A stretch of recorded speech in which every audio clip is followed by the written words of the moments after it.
नमस्कार, प्रणाम। मैं हूं सर्वेश और आप हैं मेरे साथ पुण्य पथ पर। खंडित विग्रह सीरीज की यह 5वीं कड़ी है और इस कड़ी में आज हम बात करेंगे नगरकोट की। नगरकोट वर्तमान कांगड़ा का प्राचीन नाम है। कांगड़ा में एक प्रसिद्ध शक्तिपीठ है जिसे ज्वाला देवी मंदिर के नाम से भी जानते हैं। कथा की बात करें तो जब महादेव माता सती के मृत शरीर को कंधे पर लेके तांडव करने लगे तब उनको शांत करने के लिए भगवान विष्णु ने माता सती के शरीर को अपने सुदर्शन चक्र से 51 टुकड़ों में काटा। वो 51 टुकड़े जहाँ जहाँ गिरे वहाँ वहाँ शक्तिपीठों की स्थापना हुई। कांगड़ा में माता का वक्ष गिरा था और वहाँ आज ज्वाला देवी का मंदिर है। ज्वाला देवी का मंदिर अत्यंत प्राचीन काल से ही सनातन आस्था का केंद्र है और हमेशा वहाँ पूरे देश से तीर्थयात्री आते रहे हैं। अब हम बात करेंगे उन आक्रमणों की जब जब ज्वाला देवी मंदिर की प्रतिष्ठा को धूमिल करने का प्रयास हुआ, मंदिर को अपवित्र करने और तोड़ने का प्रयास हुआ। मंदिर पर पहला आक्रमण महमूद गजनवी ने किया था। सन 1009 ईस्वी में जब महमूद गजनवी भारत पर आक्रमण किया था तब उसने ज्वाला देवी मंदिर में भी लूट मचाई थी। उसने मंदिर तोड़ा, उसने अकूत संपत्ति लूटी और वहाँ के निवासियों का क्रूर कत्लेआम किया। उसने वहाँ से अकूत संपत्ति प्राप्त की और उसके बाद लौट गया। महमूद गजनवी जब जब भारत आया है उसने मंदिरों को तोड़ा है और वहाँ के पुजारियों को मारने का प्रयास किया है और मारा है। बल्कि महमूद गजनवी ही नहीं, पश्चिम से आने वाले जितने ही अरब मानसिकता के बर्बर लुटेरे थे सबने मंदिरों को तोड़ा है, ध्वस्त किया है। उनका आक्रमण मंदिरों पर ही अधिकांश होता रहा है। खैर, ज्वाला देवी मंदिर की प्रतिष्ठा किसी महमूद गजनवी के तोड़ने से समाप्त होने वाली नहीं थी। मंदिर एक बार फिर बना और उसकी प्रतिष्ठा पुनः देश भर में स्थापित हो गई।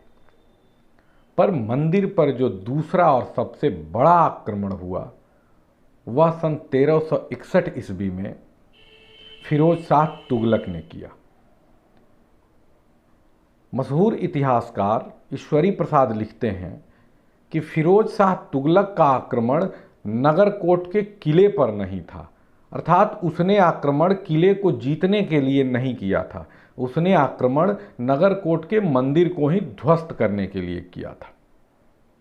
6 महीने तक उसने किले पर घेराबंदी डाली और 6 महीने के बाद जब नगरकोट के राय ने हारकर आत्मसमर्पण कर दिया और उसे कर देना स्वीकार किया तब वो नगरकोट को जीत पाया। लेकिन वो कर लेने या अपने अधीन करने नहीं आया था, वो आया था मंदिर को तोड़ने। और उसने नगरकोट के मंदिर को जिस तरह से तोड़ा और जिस तरह का आतंक मचाया वह इतिहास है। मशहूर इस्लामी इतिहासकार फरिश्ता ने लिखा है कि उसने नगरकोट के मंदिर के प्रमुख विग्रह को छोटे छोटे टुकड़ों में तोड़ा और उन टुकड़ों के साथ गोमांस को मिलाया गया और गोमांस और विग्रह के टुकड़े को छोटी छोटी थैलियों में भर के पुजारियों के गले में लटकाया गया और फिर उन पुजारियों को पूरे नगर भर में घुमाया गया। उसके बाद फिर उन पुजारियों को मार भी दिया गया। ये मैं नहीं कह रहा, ये फरिश्ता ने लिखा है और फरिश्ता मध्यकाल का सबसे मशहूर इतिहासकार है जिसने पूरे भारत का इतिहास लिखा है। खैर, ज्वाला देवी मंदिर की प्रतिष्ठा को धूमिल कर सके यह किसी तुगलक के बस का भी नहीं था। किसी तुगलक के लिए यह संभव नहीं है कि वो ज्वाला देवी मंदिर की प्रतिष्ठा को समाप्त कर सके। मंदिर पुनः बना, उसकी प्रतिष्ठा देश भर में स्थापित हुई और आज वह भारत के प्रसिद्ध मंदिरों में से एक है जहां प्रतिवर्ष लाखों श्रद्धालु दर्शन करने जाते हैं। यह कथा सुनाने का कारण बस इतना है कि आप याद रखें कि आपके मंदिरों पर कब कब और किसने किसने आक्रमण किया है और पश्चिम से आने वाले लोगों ने हमारे धर्म के प्रति और हमारे प्रति कैसे विचार रखे हैं। तो नगरकोट के संबंध में इतना ही।